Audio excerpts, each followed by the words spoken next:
a Petróleo. Mi nombre es Juliana Estrella, soy gerente de marketing de la línea de MITG, de la cual vamos a ver monitoreo. Hoy día tenemos una transmisión en vivo muy especial, es monitoreo cerebral y anestesia, mejorando la calidad y eficiencia, a cargo del doctor Jorge Luis Menacho, que lo voy a presentar. Él es médico anestesiólogo de Salud Amenara y médico jefe también de la clínica With Hope. Él pertenece a la Asociación Peruana de Trasplante de Órganos y Tejidos y es docente también universitario de la Universidad Cayetano Ricardo Palma y la Universidad Peruana Unión. Así que, bueno, un fuerte aplauso para el doctor. Y espero que sea tan interesante esta conferencia, porque creo que lo va a ser. Gracias, Juliana. Bueno, muy buenas tardes, muchas gracias en primer lugar a Medtronic por la invitación. Para tratar básicamente este tema que es muy importante desde el punto de vista del manejo anestésico nuestro, por un lado, y por otro lado también es importantísimo en el éxito de los pacientes. Y de manera particular es un tema que en este momento me apasiona mucho, que lo estamos investigando, lo estamos, digamos, así, tratando de desarrollar conocimiento a nivel de nuestro país. Esperemos que este trabajo y esta empresa continúe y definitivamente es un tema que tenemos que difundir más. Sé ya, por lo que hemos podido ver en conferencias anteriores, que se han tratado ya temas relacionados a monitoreo cerebral, básicamente referido a lo que es electroencefalografía y electroencefalografía procesada. ¿Sí? Se ha hablado pues, de investigación espectral, se ha conversado acerca del espectrograma, su utilidad, sus usos, lo práctico, no tan práctico que puede ser. Y digámoslo así, este sería un siguiente paso que no hace diferencia o que no antagoniza quizás el uso del electroencefalograma procesado, sino más bien lo complementa. Inclusive podríamos decir que el uso de ambas tecnologías en simultáneo nos va a aportar mucha información. La evidencia médica cada vez es más importante al respecto y nos va a permitir a nosotros mejorar el resultado de los pacientes, ya sea en calidad y también en eficiencia. Vamos a ver en el transcurso de la exposición situaciones muy específicas en las cuales el beneficio de utilizar en relación no solamente a resultados, calidad, sino también al uso correcto y adecuado de los recursos va a ser bastante mejor. Entonces, vamos a empezar. En primer lugar, dando la respuesta a esta pregunta, ¿no? Siempre cuando nosotros mucho cuando empezamos un trabajo de investigación, quizás por un lado, o cuando queremos introducir tecnologías en nuestros sistemas de salud, empezamos con una pregunta, ¿no? Entonces, la pregunta es: ¿cómo podemos mejorar la eficiencia y calidad en el monitoreo cerebral? ¿Cómo lo podemos hacer? ¿Cómo lo podemos conseguir? ¿Qué alternativas tenemos? ¿Sí? Por un lado tenemos el electroencefalograma procesado, que ya lo trataron en una oportunidad anterior, y por otro lado tenemos un monitoreo complementario que es el monitoreo de la perfusión cerebral. ¿Sí? El monitoreo de la perfusión cerebral, en primer lugar, nos va a permitir a nosotros intervenir. ¿Sí? Nos va a permitir intervenir para prevenir desaturaciones y, como resultante, vamos a mejorar los resultados finales que vamos a tener en los pacientes. ¿Sí? Por otro lado, ustedes van a ver lo que les vamos a presentar. La evidencia médica está muy de la mano y va junto con lo que es la anestesia cardiovascular, o sea, la anestesia para pacientes en cirugía cardíaca y con circulación extracorpórea, podemos decir. Sin embargo, ya existe evidencia, existen estudios donde el monitoreo NIRS, por ahí vamos, como el monitoreo cerebral NIRS-INVOS, ¿no? También está siendo llevado a cabo en salas que no son de anestesia cardiovascular o donde no se ve anestesia cardíaca. Bien, entonces, para situarnos, para, digamos, enfocarnos en un determinado aspecto del NIRS, para entenderlo, debemos partir de donde más evidencia médica hay, donde más evidencia existe, donde más estudios se han realizado, que es en pacientes que se someten a cirugía cardíaca. ¿Sí? Los pacientes de cirugía cardíaca ya no son como los que hace de repente unos 20, 15 o 20 años. Actualmente la cirugía cardíaca tiene indicaciones ampliadas. Hace muy poquito tuvimos un paciente que ingresó a operarse con fracción de eyección de 17 o 18% para una revasopresión miocárdica.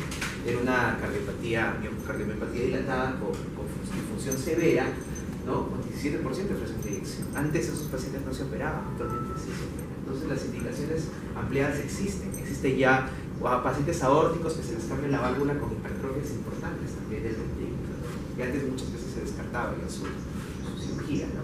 Los pacientes cada vez se operan en mayor edad. Antes pues era bien difícil ver una revascularización en pacientes mayores de 80 años.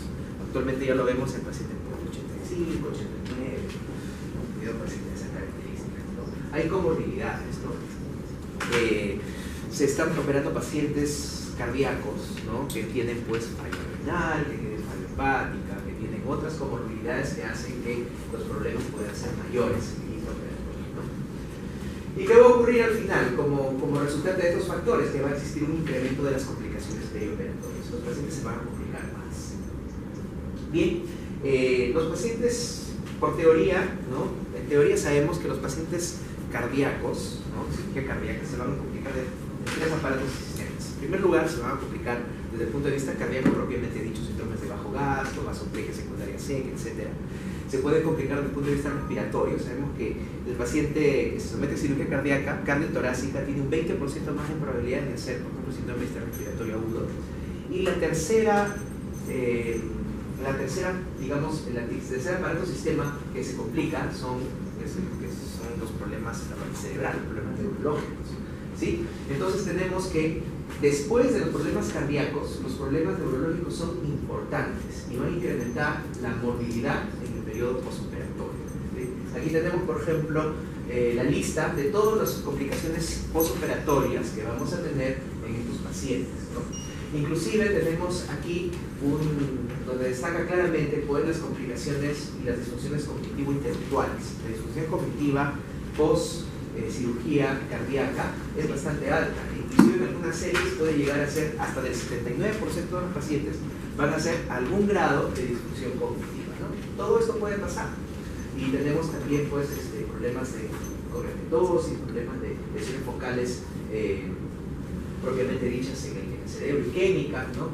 Y etcétera, ¿no? Pero lo que más resalta aquí es la disfunción cognitiva. La disfunción cognitiva es un problema real y concreto dentro de lo que es el paciente que se opera de corazón. Entonces, aquí tenemos los resultados neurológicos adversos. Los resultados neurológicos adversos, en este caso de pacientes postoperados de cirugía cardíaca, van a aparecer. En este trabajo, por ejemplo, ¿no? Se encontró que tenemos que las complicaciones, en este caso la incidencia de stroke, es dependiente de la edad. Ahí ya estamos orientando un poco cómo y dónde lo vamos a usar. ¿En qué paciente? ¿No? El paciente mayor de 75 años tiene mayor probabilidad de complicarse desde el punto de vista cognitive. El paciente mayor de 65 años es un 5%, puede llegar al 9% de mayores de 35 años, ¿no? El deterioro neurocognitivo puede ser reversible, ¿no? Menciona que hasta un 60% a la semana se puede tener, hasta la semana hay un 60% de los pacientes que van a tener deterioro cognitivo y pues va a ir reduciéndose entre un 25 al 30% entre 2 meses al año, si es que apareció. Entonces el deterioro cognitivo es una realidad, es una situación que va a aparecer, incluso la experiencia es no solamente de pacientes que se operan de corazón, sino de pacientes que se operan de cirugía no cardíaca también pueden hacer, ¿no? Y básicamente están en los problemas de memoria, ¿no? Problemas de memoria y los problemas de comportamiento, ¿no? Esa es la manifestación más importante del deterioro cognitivo, ¿no? El deterioro cognitivo también puede incrementar, además obviamente de la situación cognitiva del paciente, puede aumentar su estancia en UCI, puede aumentar su estancia hospitalaria, son pacientes que se complican más, ¿no? Inclusive puede ser que estos pacientes todavía estén pues, realizando alguna actividad intelectual importante en su quehacer diario y ya no pueden regresar a los mismos. Bien, entonces aquí están los resultados neurológicos adversos, ¿no? Los resultados neurológicos adversos, entendidos como la disfunción cognitiva, sabemos que pueden ser de dos tipos, la tipo 1 y la tipo 2, ¿no? La tipo 1 es caracterizada por muerte cerebral, stroke, daño focal, estupores, encefalopatía y coma, ¿okay? Y la tipo 2 ya es propiamente el deterioro funcional. El deterioro funcional, ¿no? Con deterioro cognitivo, déficit de memoria e inclusive convulsiones. La disfunción cognitiva tipo 1 es más que todo, digamos así, orgánica, ¿no? Por algún daño focal. Si nos vamos a la circulación extracorpórea, por ejemplo, una embolia aérea o un ateroma que emboliza hacia la circulación cerebral, ¿no? En cambio, la tipo 2 es básicamente funcional, o sea, la que se produce o la que ocurre por una perfusión inadecuada a nivel cerebral. Entonces, tenemos nosotros que entender que podemos nosotros monitorizar esta perfusión y podemos prevenir la aparición de este tipo de disfunción cognitiva. ¿Cuáles podrían ser las causas, como lo hacemos, del daño cerebral? ¿No? El daño cerebral en cirugía cardíaca, la causa más temida, no tan frecuente, pero temida, porque cuando ocurre el paciente puede quedar con un daño neurológico establecido, es la embolización, ¿no? De cualquier tipo, ya sea aérea, ya sea por ateroma, por algún material, etc., ¿no? Coágulos, ¿no? Y tenemos por otro lado la disfunción cognitiva por hipoperfusión cerebral.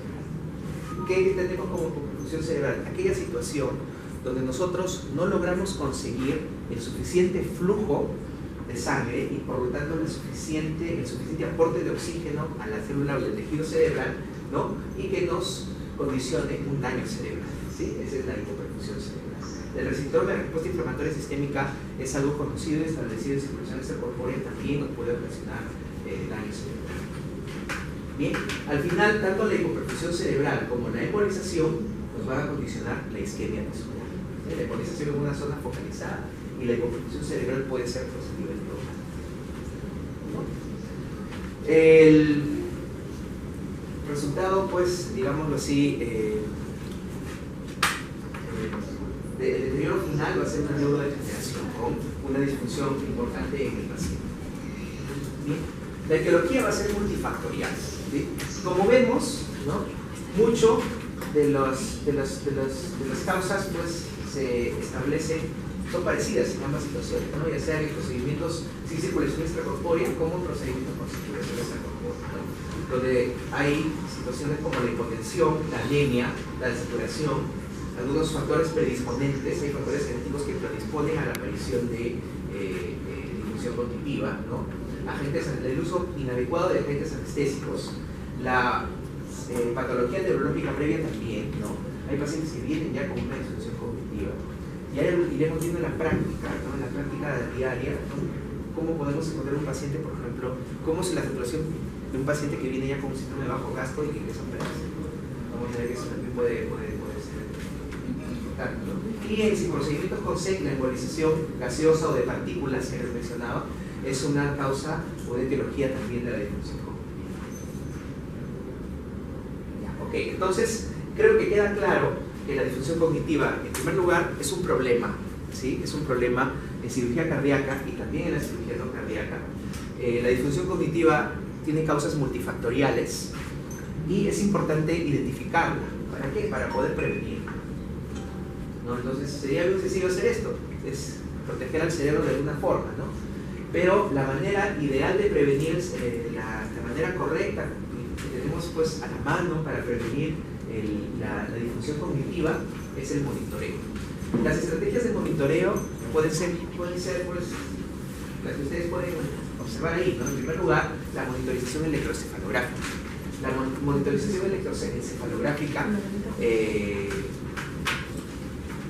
pudo ser en pasado poco práctica, porque había que colocar pues electrodos y todo lo demás.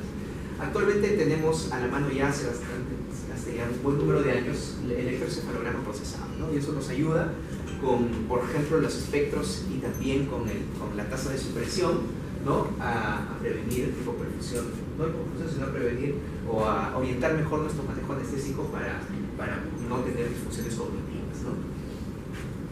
Haciendo un paréntesis a lo que es perfusión, ¿no? Recordemos, ¿no? Antes nos enseñaron el BIS, nos enseñaron a utilizar el BIS para evitar que el paciente se despierte, pero sabemos que el awareness es bastante baja su incidencia, ¿no?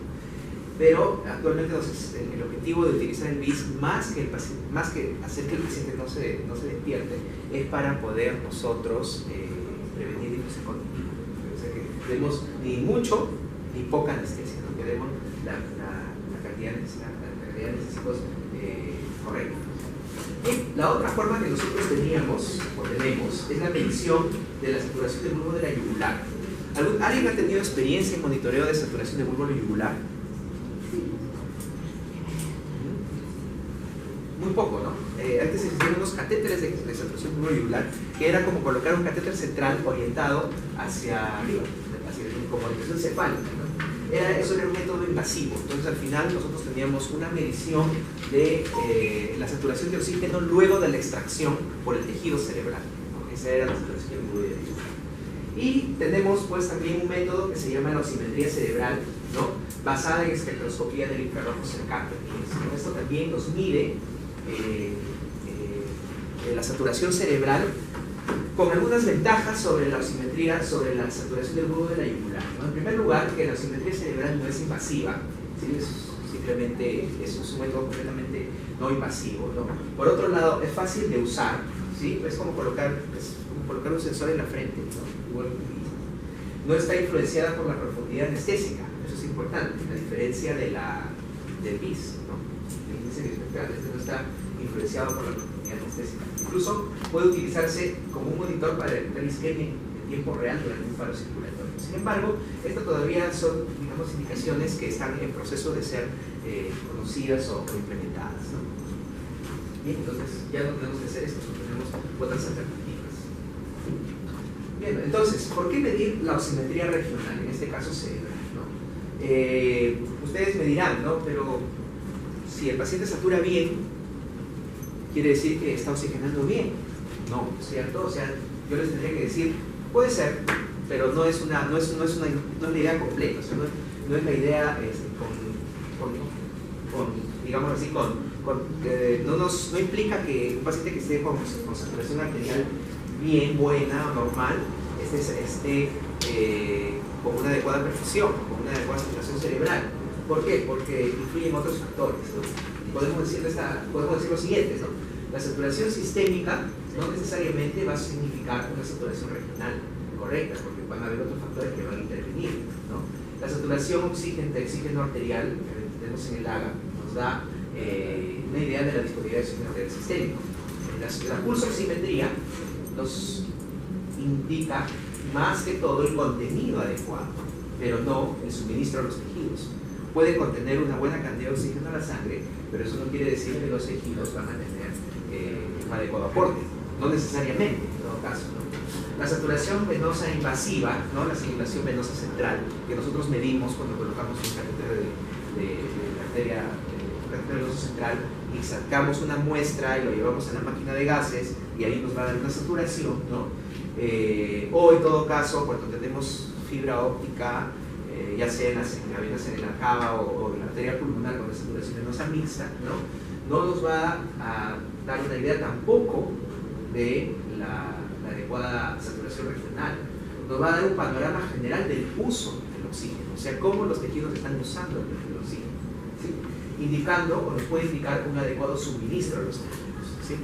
Sin embargo, estas tecnologías o estas formas de monitoreo son útiles, pero la saturación regional, por ejemplo en este caso del cerebro, ¿no? Depende no solamente de alguno de estos factores, sino en conjunto de todos, ya sea del aporte.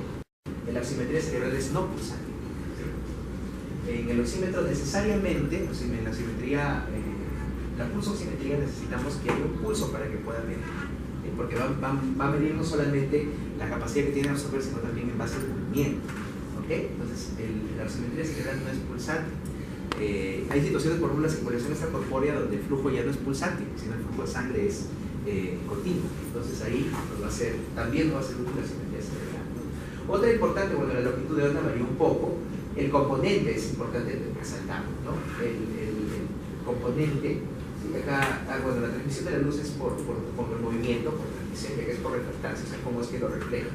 Por la ley de Lambert y Beer, no sé si ustedes se acuerdan algo de física de secundaria, ¿no? La ley de Lambert y Beer, cómo es que el haz de luz, en este caso infrarrojo, o sea, el calor infrarrojo es desviado por moléculas o partículas en una solución líquida. Ese es el principio de reflectancia, ya no necesita la transmisión a través del pulso. El componente arterial en la pulsoximetría es casi el 100%. En cambio, en la oximetría cerebral es un 25% arterial y un 75% venoso. La saturación de oxígeno básicamente es de la hemoglobina arterial, y acá se puede relacionar con la saturación venosa central porque tiene un componente mayormente venoso. Tiene un emisor y un sensor, ¿no? Acá también tiene un emisor, pero tiene dos sensores. Sí, y la limitación es la temperatura, como toda tecnología que utilice esto, ¿no? Entonces, podemos decir que el tejido extracerebral va a tener de alguna forma que ser controlada su influencia dentro de lo que es la monitorización NIRS, ¿no? Porque ustedes dirán, ¿no? Pero si yo mando el infrarrojo también me está sensando por la piel, el hueso, ¿no? Estructuras meninges, etcétera, ¿no? Se controla a través de los dos sensores, ¿no? De esta forma, el NIRS monitorea una saturación de oxígeno que representa el promedio ponderado del espacio de intercambio de gases con un predominio de la señal procedente de las venas, ¿no? 75% venoso. Y entonces, esta es gráficamente la forma como es que se monitoriza, ¿no? Porque cómo es que, por ejemplo, podemos controlar estos tejidos, ¿no? Acá tenemos el hueso, tenemos la piel, la grasa, el hueso, las meninges, etc. Entonces, aquí tenemos un sensor emisor, y acá tenemos un sensor, un detector. De hecho, esto es un emisor y esto es un sensor, o sea, el detector. Entonces la luz va a ser emitida por el sensor, ¿no? Y tiene un detector proximal, ¿no? Y por otro lado tiene un detector distal. Como vemos, la relación entre el proximal y el distal al final nos va a permitir eliminar la saturación que pueda ser medida de los tejidos extracerebrales, ¿no? Como lo que ya mencionaba, ¿no? Entonces, vamos a tener un valor netamente cerebral, ¿sí? No sé si me dejé entender, ¿no? El hecho de que sea monitorizado de manera proximal y distal nos va a permitir excluir los tejidos que no son cerebrales para poder tener un correcto valor, o un valor bastante certero de lo que es la saturación cerebral.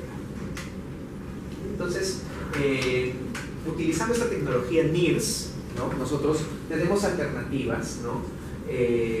Sin embargo, la alternativa con aprobación de FDA más aceptada, tenemos el IMO, ¿no? Porque es la tecnología más antigua, ¿no? Desde el año 93, ¿no? El IMO está ya utilizándose y es el que más estudios tiene, el que más se menciona dentro de lo que son las guías y recomendaciones, y lo que tenemos también acá con nosotros.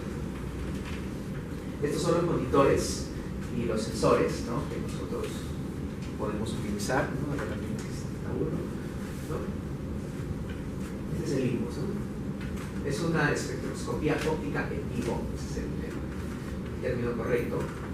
Es una tecnología no invasiva que va a actuar como una ventana a la microvasculatura del cuerpo. Si lo colocamos pues a nivel cerebral, por supuesto, cerebral, vigila el sitio de perfusión en el cerebro o el tejido corporal directamente debajo del sensor. Nos va a vigilar cómo es que nosotros vamos a poder monitorizar la perfusión a nivel del cerebro, si es que lo colocamos donde usualmente lo ponemos, ¿no? En la región frontotemporal, ¿no? Y el tejido corporal en ciertos casos, por ejemplo en bebés, neonatos, donde la profundidad es pequeña, podemos monitorizar saturación regional en otros tejidos extracerebrales, ¿no? Y nos va a proporcionar datos en tiempo real sobre el equilibrio y desequilibrio o desequilibrio de la oferta y la demanda del oxígeno. O sea, cuánto aporta y a su vez cuánto necesita. Porque si el tejido va a extraer, el componente venoso va a extraer demasiado, porque tiene una deuda, una falta o tiene alta demanda, ¿no? Vamos a tener que va a existir valores menores, ¿no? Aquí está la profundidad, ¿no? La profundidad que mide es de 2.5 a 3 centímetros debajo del sensor, ¿no? Obviamente, si yo quiero monitorizar un órgano abdominal en un adulto, pues probablemente no va a llegar, ¿no? Pero diferente, por ejemplo, en un bebé. Sí, cuando existe pues cirugía cardíaca en bebés, muchas veces algo que nosotros también tenemos que monitorizar es la circulación a nivel de la circulación mesentérica. Entonces podemos colocar el sensor y el switch arterial, por ejemplo, el sensor a nivel de la zona abdominal. Entonces vamos a tener una idea bastante buena de abdomen, ¿no? Las diferencias puede haber alguna diferencia mínima en lo que es grosor del cráneo, pigmentación de la piel, y no va a modificar la lectura o el valor que nosotros vamos a obtener del monitor, ¿no? Entonces, ya tenemos cierta experiencia en lo que es INVOS en pacientes. No solamente lo hemos utilizado en cardio, que es hecho una rutina. O sea, para nosotros, anestesia cardíaca es ya definitivamente utilizar el INVOS es, digamos así, obligatorio, necesario. La bibliografía es bastante importante en relación a la disminución de complicaciones en los años. Y hemos tenido experiencias también de utilizar el INVOS en pacientes de cirugía no cardíaca, ¿no? Por ejemplo, ¿no? ¿Cuál es el objetivo en estos pacientes? ¿No? Es monitorizar aspectos esenciales e importantes de la fisiología que permita optimizarla, mejorando el desenlace clínico final del paciente, ¿ya? Como es una ventana, recuerden la frase, ¿no?, que estaba entre comillas, ¿no? Es una ventana espectroscópica hacia la microcirculación. Nosotros tenemos valores de la macrocirculación como una presión arterial, etcétera, pero esto es de la microcirculación. O sea, ¿qué está pasando a nivel tisular, etcétera, ¿no? Y que nos va a permitir a nosotros identificar, prevenir o actuar, si fuera el caso. En trasplantes lo estamos utilizando ya. Tenemos en el hospital, felizmente, tenemos el monitor. Se está utilizando trasplante cardíaco con renal, todavía no hacemos, pero en el trasplante pulmonar se está utilizando ya el ¿no? Por un lado. Por otro lado, el trasplante hepático ya la rutina ya hace bastantes, unos 2 o 3 años, ya lo tenemos pues de manera rutinaria en la utilización de lipos. Y el trasplante renal en algunos casos lo hemos tenido que utilizar en situaciones particulares, ¿no?, del paciente, en una situación especial, ¿no? Y hay otras aplicaciones también de la oximetría cerebral, ¿no? ¿Quién no ha tenido la oportunidad de hacer realizar cirugía de arterectomías carotidias, donde el paciente al final termina con un problema neurológico, una hemiparesia o problemas neurológicos de otro tipo, ¿no? Entonces, en la arterectomía carotidia, los clampajes carotidios con un polígono de Wills insuficiente nos puede condicionar hipoperfusión, ¿sí? ¿Okay? Lo otro es en cirugía de hombro, ¿no? Cirugía de hombro, en artroscopía de hombro o cirugía abierta de hombro, con la posición en silla de playa, ¿no? Nosotros vamos a tener valores o caídas de la presión arterial y podemos tener pues, importantes efectos de hipoperfusión cerebral. Entonces, para prevenir esto y para darnos cuenta de lo que está pasando, probablemente corregir un poquito la posición, elevar la presión arterial, dar un bolo de líquidos, etcétera, nosotros podemos utilizarla pues, en la cerebral, ¿no? También en la saturación, ahí puede haber desaturación cerebral en la posición prona también, cirugía espinal, puede haber desaturación cerebral, ¿no?, en la posición prona. Entonces ahí también nosotros vamos a tener actividad. En la cirugía de misma de aorta tóraco-abdominal también es importante porque los clampajes aórticos pueden ocasionar hipoperfusión de las arterias lumbales. Entonces es importante ahí monitorizar el daño espinal colateral, ¿no?, ya sea con potenciales evocados o ya sea con ¿no? Y la cirugía cardíaca mínimamente invasiva también, donde pueden haber desaturaciones cerebrales por manipulación del corazón, por las arritmias que se pueden producir al manipularlo, o también inclusive yo puedo pegar un MIRS en alguna de las extremidades y puedo monitorizar si es que existe isquemia durante la calculación. Cirugía cardíaca mínimamente invasiva, hay algunos aspectos importantes en lo que es la posición de las cánulas, ¿no? Si yo no tengo pues un ecocardiograma para monitorizar, puedo yo tener ciertos problemas de isquemia y de hipoperfusión alguna extremidad. Bien, entonces algo que es importante y fundamental, el valor que nosotros vamos a tener con el MIRS no necesariamente, no es lo más importante. El MIRS va a ser un monitor de tendencias. La tendencia es importante y obviamente ¿de qué se desprende de un monitor de tendencias? Que debemos establecer una línea de base, ¿ok? O sea, un valor basal, ¿no?, para poder nosotros tener una mejor y un correcto monitoreo. Entonces ustedes me preguntarán, doctor, ¿pero qué pasa si yo conseguí el monitor después de que empezó la cirugía? Mejor no lo pongo. Vamos a ser sinceros. Primero, tiene que establecer la línea de base, con el paciente despierto, sin haberlo sedado, ¿okay? Sin haberle administrado oxígeno suplementario, si es que no lo requiere de primera basal, ¿no? Entonces, eso es muy importante y lo voy a resaltar más aún, porque, como ya les mencioné en una gráfica anterior, sigue una línea basal. ¿Okay? Sigue una línea basal y va a seguir una distribución normal. Entonces, tenemos que establecer siempre la línea de base antes de utilizar. Aquí está el estudio, pues, donde se estableció esto, ¿no? De todas maneras, tenemos que hablar de valores normales, ¿no? Los valores normales de saturación regional cerebral de oxígeno son de 58 a 82, ¿no? Con una media de 71 en pacientes adultos. En bebés hasta los 6 meses, en algunos estudios y otros hasta el año, a 76. En pacientes cardíacos, los valores basales son un poco menores, de 65 más menos, ¿no? Y se puede encontrar un valor reducido durante la circulación extracorpórea. ¿En qué situaciones? Básicamente por hemodilución, ¿no? La causa primera que nosotros tenemos de saturación luego de ingresar el paciente a la circulación extracorpórea es la hemodilución. El paciente lo hemodiluye. Siempre que va a ingresar, yo recuerdo mucho cuando recién empezábamos a utilizar el NIRS, pues lo teníamos 65, 68, hasta que ingresaba. Desclampaban para ingresar a la circulación extracorpórea y súbitamente bajaba pues a 40, bajaba a 39, a veces a 45, ¿no? Entonces era por la hemodilución, ¿no? Entonces yo le decía a la perfusionista, ¿no? Mira, está bajando la saturación, pero acá tengo todo bien, mi flujo, mi presión arterial media está perfecto, ¿no? Pero sabemos que hay un factor que es el transportador, ¿no? O sea, la hemoglobina. Entonces esto había caído grandemente. Tomaban el AGA y veían el hemoglobina, estaba pues en 5 o 6. Entonces la hemodilución. Entonces esto ha permitido, ahora las perfusionistas difícilmente se sienten cómodas dando una perfusión para un paciente cardíaco si no tienen NIRS, ¿no? Entonces ellos ya, en cierto tipo de pacientes que vienen ya de repente anémicos o con algún factor importante, ceban su circuito con sangre, ¿no? Y eso también nos puede orientar a nosotros cuando transfundir, ¿no? Hay un trabajo que le voy a presentar después, que si el valor de la transfusión no necesariamente hay un valor pues para transfundirse, ¿no? Cuando tenemos hipoperfusión. Entonces, nos va a orientar también para la distribución de sangre.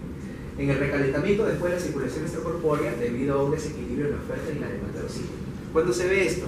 Cuando el paciente está saliendo de la circulación extracorpórea y lo calientan demasiado rápido. Saben que durante la circulación va a haber hipotermia, ¿sí? Entonces lo van a calentar y cuando lo calientan demasiado rápido existe mucha demanda de oxígeno. Entonces el calentamiento debe ser lento y progresivo. Y por otro lado, en algunas ocasiones por un flujo de bypass inadecuado, o sea, el flujo no es suficiente para el paciente, por hipocardia también, porque produce vasoconstricción cerebral, ¿no? Algo que hipocardia, y eso lo podemos producir nosotros cuando ventilamos un paciente, produce vasoconstricción cerebral, o una presión arterial media inadecuada, también por ahí. Todos esos factores pueden ocasionar una disminución del valor. Sí, puede haber también una diferencia de más o menos 9 unidades de escala de valores, ¿no? Cuando entre un lado y en el otro, en un hemisferio y en el otro, ¿no? Y podemos decir que hasta el 9% es aceptable la diferencia. Cuando hay valor mayor de 10, tenemos que identificar causas por las que existe una desaturación en un solo hemisferio, no en el otro, se colocan dos sensores, ¿no?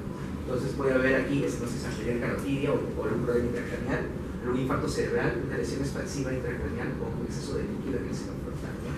Por eso probablemente también es que nosotros no tenemos muchos estudios o muchos trabajos de NIRS y de INVOS, ¿no? en paciente neurocrítico, ese que se opere cráneo o está ya en las unidades de neurocríticos, ¿no? Justamente porque el cerebro es tan complejo, que tiene tantas situaciones que pueden alterarlo, que no podemos establecer hasta ahora no se ha conseguido establecer una buena o una correcta línea basal, un correcto comportamiento de la tendencia como el monitoreo de NIRS.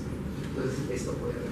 Sin embargo, cuando nosotros utilizamos esto en cerebros normales, entre comillas normales, ¿no? O sea, los cerebros que están saturando bien, que saturaron bien en un inicio, ¿no?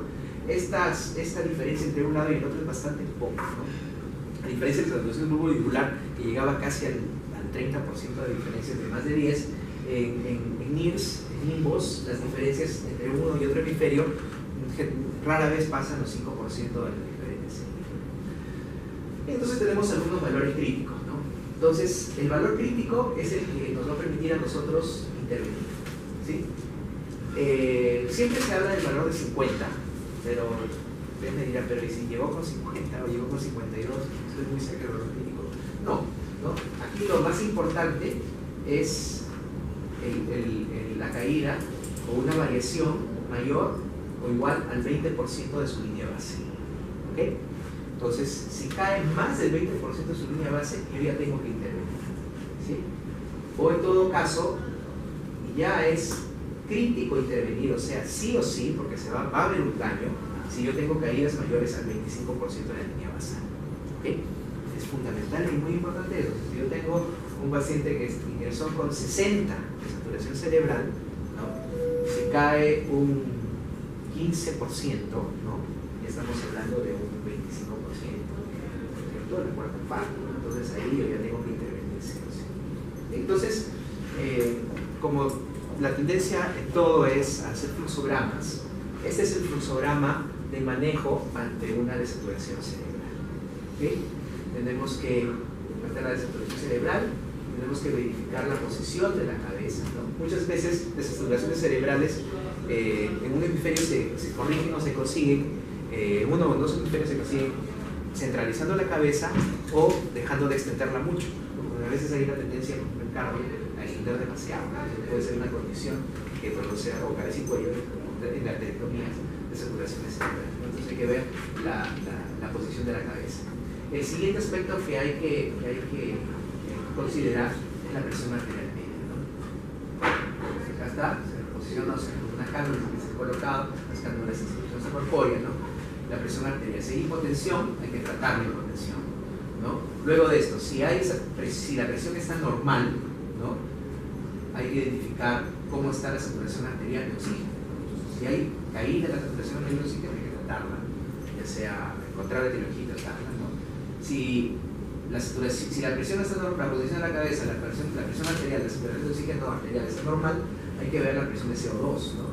Si la presión de CO2 está menor de 35, o sea, está hay hipocardia, ¿no? Hay que corregir la hiperventilación. Creo que es en cuarto lugar todavía la corrección de la anemia, ¿no? Y si la hemoglobina está más de 10, hay que evaluar la función cardíaca, ¿no? Probablemente ahí nos sea útil medir la saturación venosa, la saturación venosa central, ¿okay? Entonces ahí nosotros vamos a poder tener. Cuando si está menos de 60, ¿no? Hay que optimizar la hemodinamia, ¿no? Probablemente utilizar una evaluación coreográfica, probablemente el de gasto, bajo gasto esté por ahí, ¿no?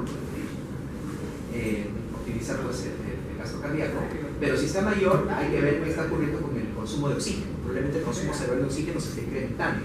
Hasta aquí era todo lo que es aporte, ¿no es cierto? Aporte, presión, volumen, hemoglobina, CO2, vasoconstricción, etc.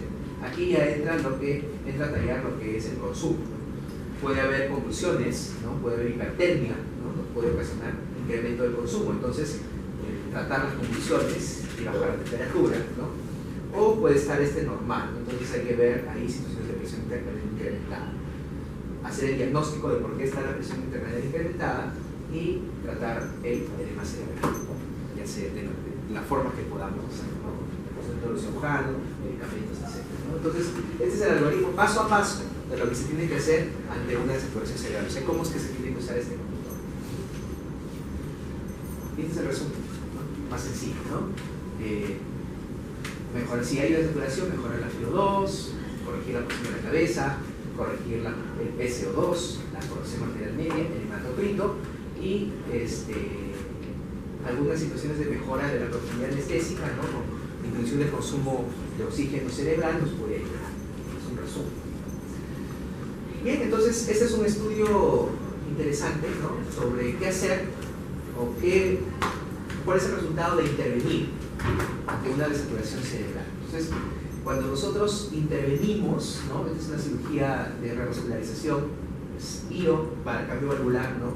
Entonces podemos concluir que en el 8% de los pacientes las desaturaciones reconocidas no pudieron ser revertidas, ¿no? Y en estos porcentajes, en general, el 100% de las desaturaciones, las causas son estas, ¿no? Y ese es el porcentaje que representa, ¿no? O sea, las causas que ocasionaron la desaturación, por ejemplo, y la desaturación y la intervención. Por ejemplo, tratar la hipertensión se presentó en un 29.8% de los casos, ¿no? El incremento del oxígeno, la normalización del flujo en la circulación extracorpórea, transfusiones, ¿no? Disminución de la temperatura, profundidad anestésica, las cánulas, ¿no? O la reposición de la cabeza, ¿no? Entonces, digamos, nos orienta un poquito hacia la frecuencia de problemas que pudieran aparecer y qué es lo que tenemos que hacer para corregir esos problemas. El 8% no pudo ser revertido, ¿no? El problema probablemente ya era mucho más grave, embolizaciones, etc., ¿no? Bien, entonces, ¿qué es lo que tenemos en relación a evidencia clínica? Hay bastantes estudios ya sobre INVOS, ya hay guías, ¿no? Y recomendaciones sobre INVOS y el uso de determinados casos. Por ejemplo, ¿no? Las guías de perfusión, ¿no? de estándares y guías sobre perfusión cardíaca, ¿no? Menciona que la osimetría debe utilizarse durante el bypass cardiopulmonar, ¿no? Las guías de la American Heart también, ¿no? El uso rutinario, ¿sí? Es importante para detectar hipoperfusión cerebral en pacientes sometidos a cirugía cardíaca, aunque todavía la evidencia podría ser mejor, probablemente salgan estudios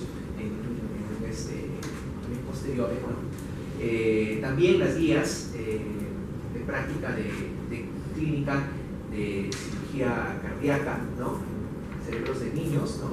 Mencionan que también existe mejora, sin embargo, aún la evidencia puede ser importante en algunos mejorarlo. Podríamos encontrar mejor evidencia probablemente en los siguientes años, ¿no? Aquí está la de Nueva Zelanda también, las guías neozelandesas también indican que cuando esté indicado, ¿no? Para controlar ciertas barreras fisiológicas, la osimetría cerebral debería estar disponible, ¿no? Y las guías de la ASA incluye dentro de lo que es el monitoreo, las opciones de monitoreo adicional, monitoreo cerebral puede ser ir por NIRS, ¿no? Puede ser útil dentro del manejo de estos pacientes, ¿no? ¿Qué es lo que tenemos, ¿no?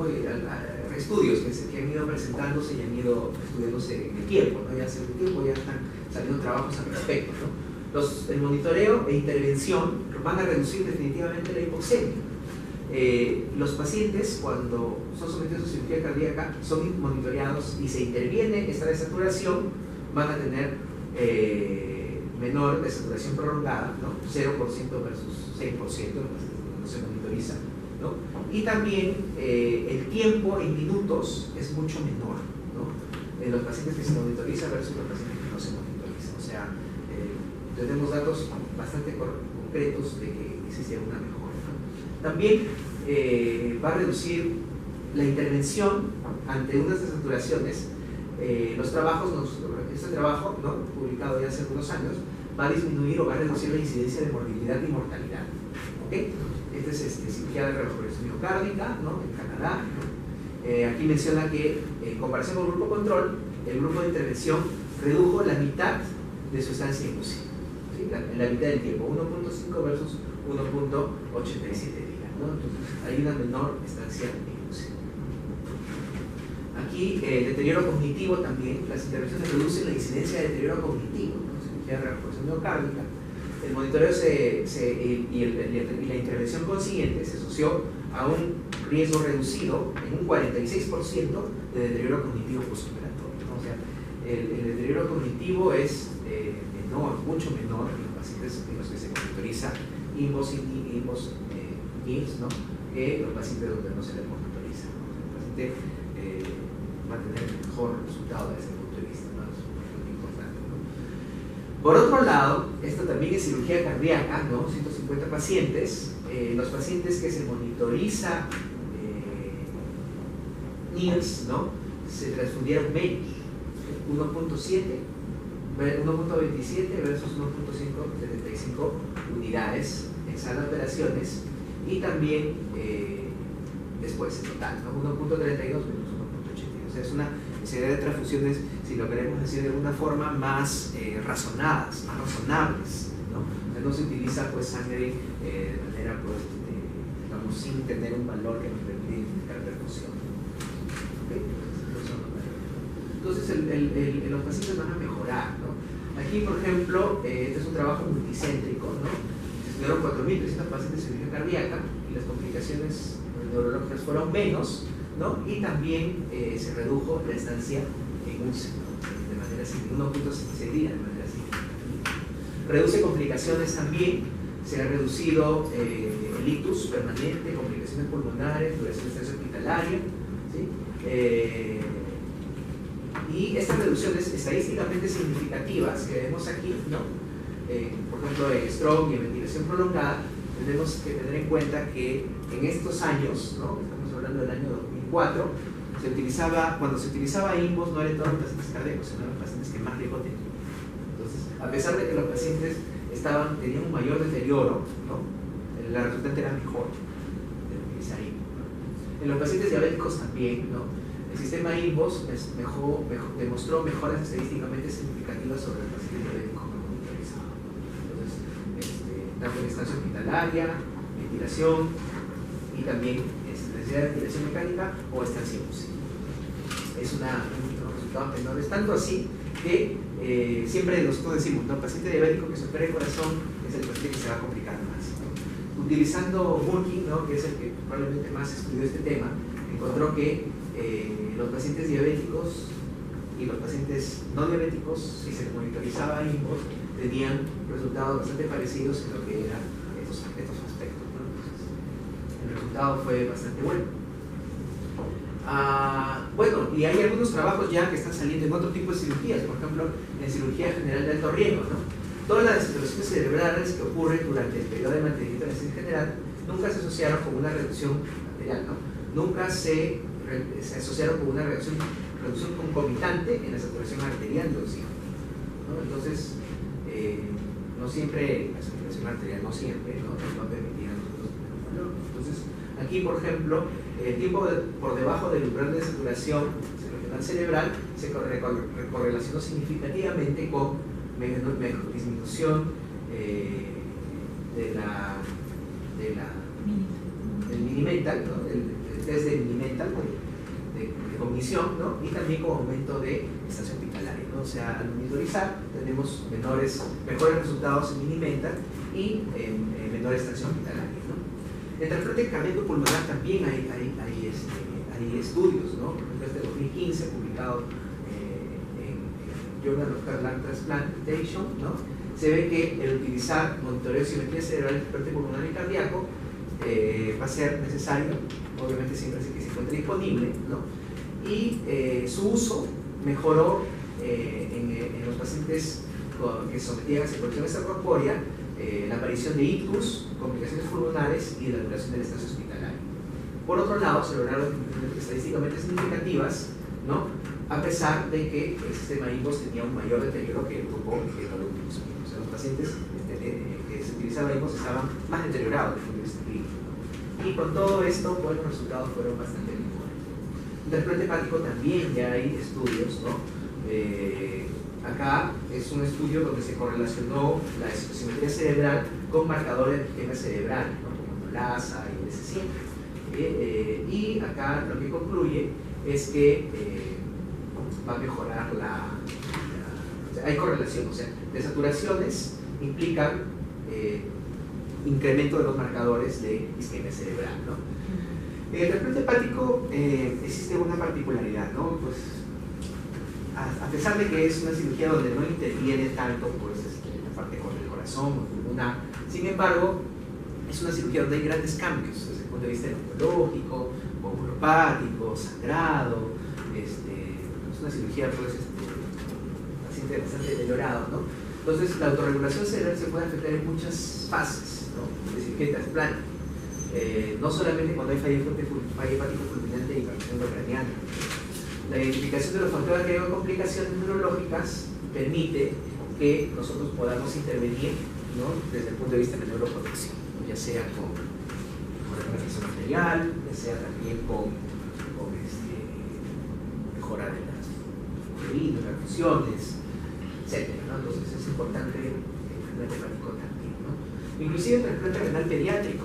El trasplante renal pediátrico también podemos nosotros utilizar NIRS, ¿no? En este trabajo, por ejemplo, se colocó el sensor del NIRS en la zona lumbar, ¿no? Y permitió detectar en tiempo real la perfusión renal en las primeras horas post-trasplante, donde cualquier situación donde exista isquemia, ¿no?, puede ser susceptible de ser tratada. Entonces se coloca en la región, es un niño, tiene una distancia menor a 3 centímetros y nosotros vamos a poder identificar si existe problemas de perfusión renal, por ejemplo, un trombo, un acodamiento del vaso, entonces la anastomosis, etc., ¿no? Entonces ahí nosotros tenemos esto. Muy bien, entonces acá hay unas fotos, ¿no? Creo que no se ve tan bien, pero aquí, por ejemplo, nosotros estamos en trasplante hepático, estamos ingresando bien, estamos ingresando también el ahí están nuestros valores, ¿no? Por ejemplo, esto es cuando es el basal, así, hepático, y este es un valor muchas veces correlacionado con sangrado o a veces con hipotensión luego de la perfusión, ¿no? Perfusión portal, una vasoplegia catastrófica a veces, ¿no?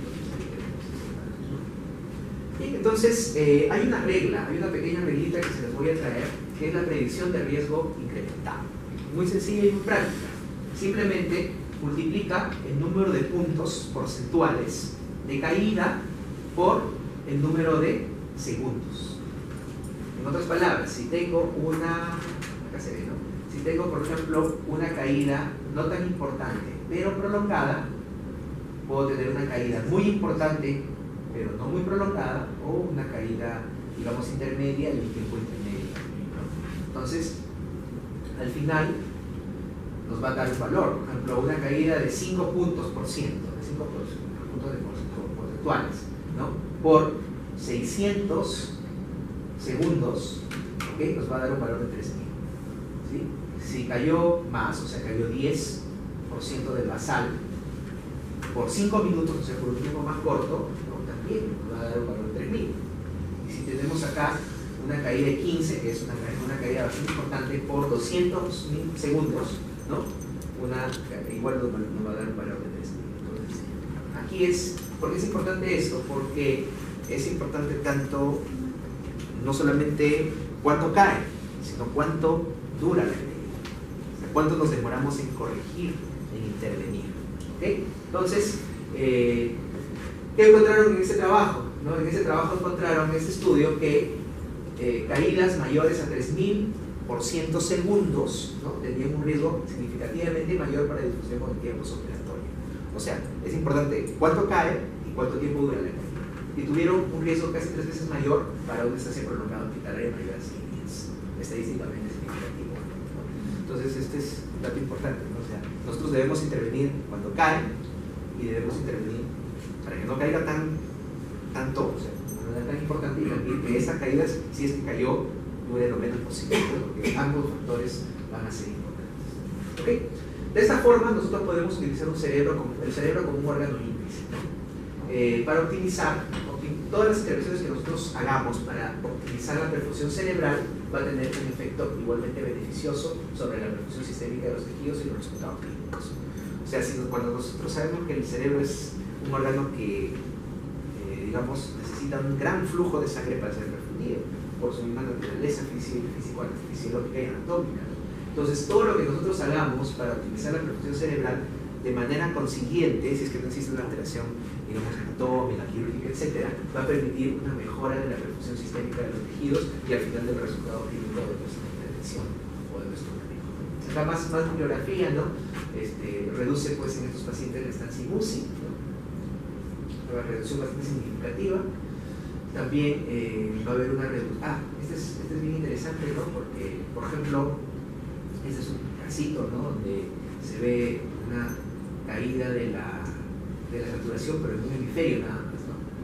Entonces, cuando nosotros tenemos el monitor, podemos bajando un software de la web, ¿no?, podemos tener estas gráficas, ¿no?, porque nos va a permitir, es una gráfica de tendencia básicamente, ¿no? Entonces es en el tiempo, la hora y acá ve la saturación. Entonces vemos que existió acá una caída pero de un hemisferio, en cambio este hemisferio se mantuvo, ¿sí? Entonces podemos decir aquí que el problema probablemente sea la posición de la cabeza, y eso fue lo que identificaron. Entonces corrigieron el rodete que se pone en el cuello, ¿no? Y de manera importante la saturación mejoró. Algo tan simple como un rodete en el cuello, ¿no? La posición de la cabeza.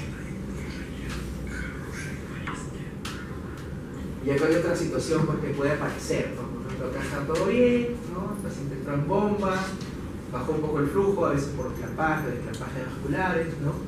Y aquí cae. ¿Y por qué cayó? Por la administración de protamina, ¿no? La protamina sabemos que puede producir caídas importantes de la presión arterial, incluso colapso cardiovascular.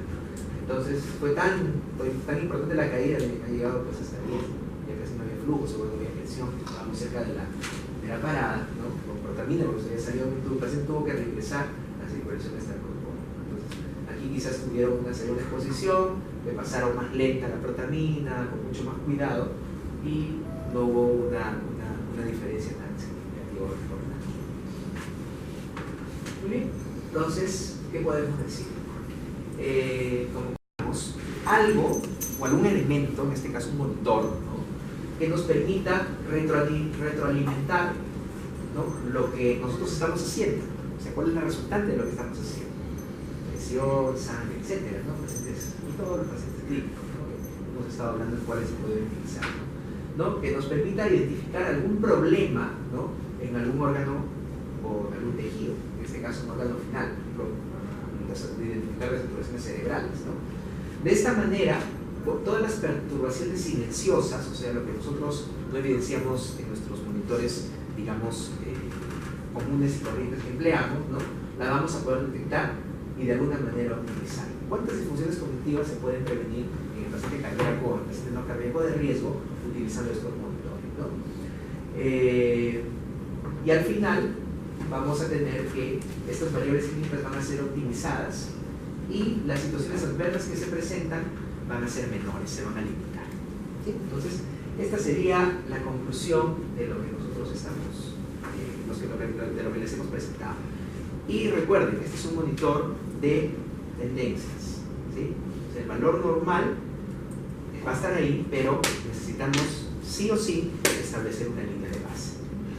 Y al final vamos a tener, como ya lo vimos en los diversos estudios, un resultado de mejor calidad y nuestro trabajo va a ser más eficiente.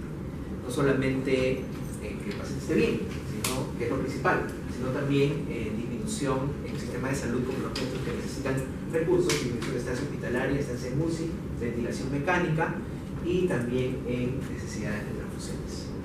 Muy bien, no sé si tienen alguna pregunta, con todo gusto.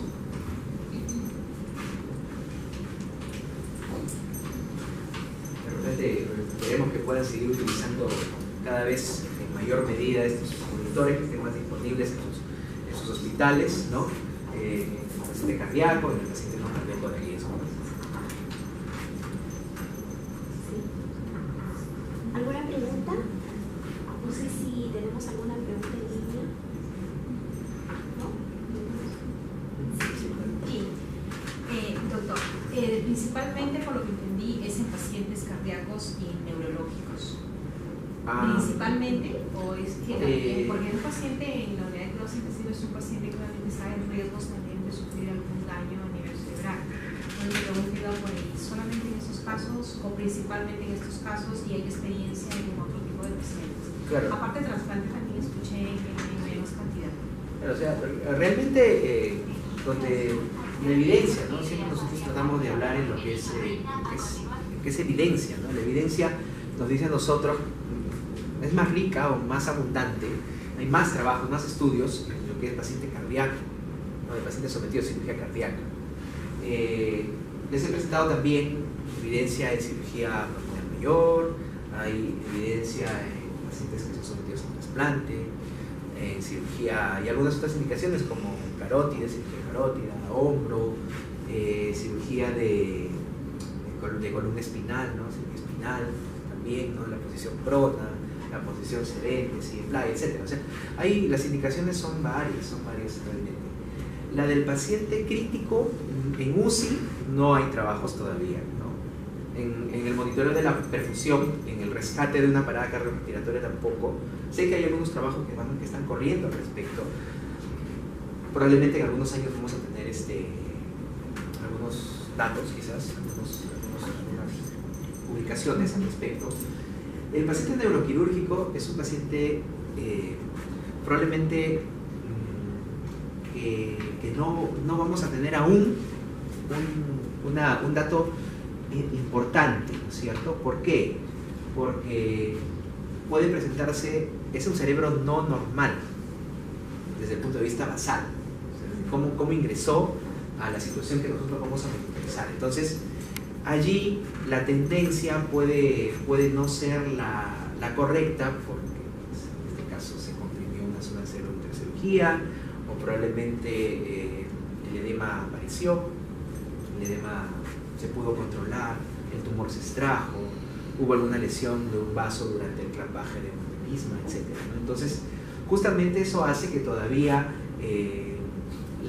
el control de estas variables intervinientes en el paciente neuroquirúrgico todavía no permita establecer una evidencia concreta y correcta para el uso de estos pacientes. Pero definitivamente, si nosotros queremos monitorizar perfusión, vamos a tener una herramienta allí, ¿no? O sea, lo vamos a tener, ¿no? Definitivamente donde más evidencia hay es en cirugía cardíaca, eso sí. Ahí sí ha demostrado disminución de deterioro cognitivo, ha demostrado disminución de la estancia hospitalaria, de estancia UCI, etc., ¿no? Entonces, ahí sí. En otros casos también se pueden utilizar, es útil, va a ser importante, sí, y nos va a orientar mucho en el manejo. ¿Alguna otra pregunta? Sí, porque bueno, la mayoría de nosotros, yo en el hospital Cayetano Heredia, tenemos la oportunidad de trabajar, pero con el BIC normal. En el sistema que nosotros tenemos del monitor, ¿se puede adaptar el sistema con el que se trabaja para esta monitorización? O sea, como si un monitor integrado. Sabía que ya tiene que haber una o sea, lo que pasa es que son monitores diferentes. Entonces tú tienes por un lado aquí es un monitor, esto te monitoriza electroencefalografía, ¿cierto? Es una electroencefalografía procesada. En cambio, el Limbos que está ahí es otro monitor, ¿no? En algún momento también alguien me hizo, nos estaban exponiendo así, porque yo estaba en el lado de ustedes, en el mismo expositor. Entonces también le pregunté, no le pregunté, sino le sugerí, ¿por qué no hacen un monitor donde arribita tenga una pantalla de BIS y abajo tenga una pantalla de Limbos, ¿no? Entonces, yo creo que las empresas tienen su área de desarrollo tecnológico. Yo creo que en algún momento, en los años siguientes, van a hacer esto. Pero son monitores diferentes. Ustedes tienen este monitor BIS, ¿no es cierto? Ya sea así o ya sea integrado a su máquina de anestesia, ¿no? También hay módulos modulares, ¿no? Entonces, ese monitoriza electroencefalografía. El de acá te monitoriza saturación regional de oxígeno. Son monitores diferentes. Pero eso no quiere decir que uno compita con el otro, ¿no? Son monitores complementarios. Eso sí tenemos eso tiene que quedar claro. Con ese podemos trabajar para el BIC, que es un hemisferio, o BIC y hemisferio, ¿no? Básicamente, pero en algún momento se podría integrar, como se dice, para tener más herramientas. Claro. Nosotros, por ejemplo, como no sé si llegaron a ver la foto, ¿no? Nosotros colocamos el BIS, porque lo tenemos en nuestros planes, ¿no? Colocamos el BIS y también el cambio, es economía. Colocamos el BIS porque lo tenemos en nuestro monitor integrado, un módulo integrado en nuestro monitor de la máquina de anestesia, ¿no? Y tenemos este monitor que lo ponemos acostadito y ahí monitorizamos. Entonces, sí, en algún momento pues los sensores serán más pequeños porque a veces, sobre todo en los pacientes damas, etcétera, la frente, ¿no? Queda una limitante, ¿no? Nosotros ya que somos varones y pasan los años, más sencillo. Pero a veces hay que ser un poquito, a veces hasta cortarlo inclusive, ¿no? Para que puedan ingresar, para que podamos colocarlo de manera. Los dos te aportan información, ¿no? Uno, profundidad, herramientas de supresión, qué tanto anestésico no le estoy dando, y el otro es netamente de perfusión, ¿no? O sea, ver la resultante de lo que estamos haciendo, simetría, oxígeno, distribución de oxígeno,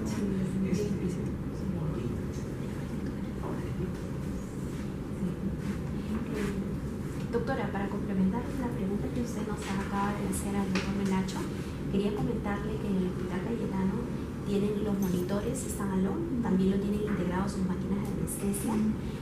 Solamente comentarle de que los standalones todos están ya con el bilateral, o sea, ustedes pueden usar los sensores bilaterales, pueden tener las gráficas y las informaciones adicionales.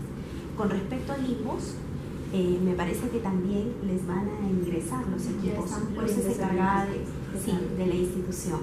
Ahora, les doy una buena noticia a propósito del doctor que nos está comentando respecto a los sensores. Me imagino que el próximo año, ¿no? Ya falta 2 meses, se está haciendo una modificación en cuanto a los sensores. Van a ser más pequeños, tanto los adultos pediátricos como neonatales, justamente porque, como dice el doctor, no todos los pacientes tienen una frente amplia.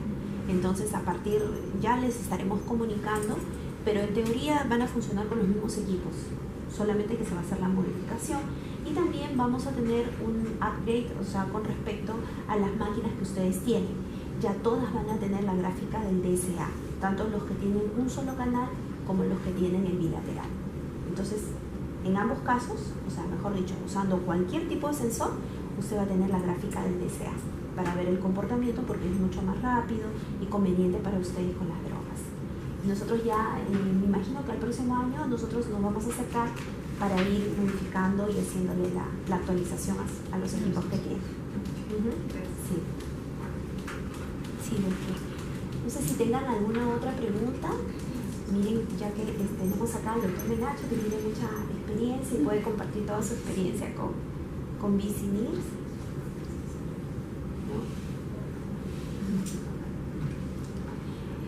Bien, doctor Menacho, le agradecemos de parte de Medtronic por su exposición.